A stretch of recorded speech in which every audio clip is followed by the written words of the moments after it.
Acara ini disponsori oleh Pemirsa pawahan wilangan kasus COVID-19 ring Bali tanggal 17 September mewali kauningin tedun kantos kalih dasan diri. Raris pawahan kasus kauningin wenten 4 diri sanerau saking lelima wewidangan.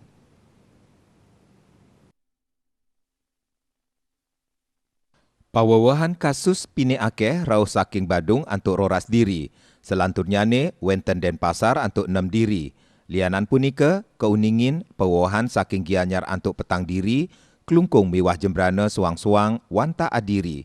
Selanturnya ne wenten petang Kabupaten sana nenten nguningayang pawawahan kasus Luire, Jembrana, Bangli, Buleleng saha Karangasem.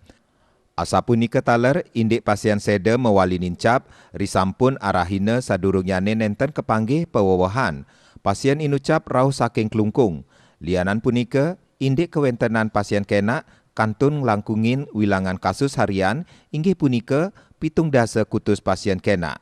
Raris ring wilangan inucap pini akeh rau saking Badung antuk 56 diri, Denpasar antuk dasa diri, Buleleng 6 diri, Karangasem 3 diri, Jembrana, Tabanan, saha Gianyar, suang-suang, wantah adiri.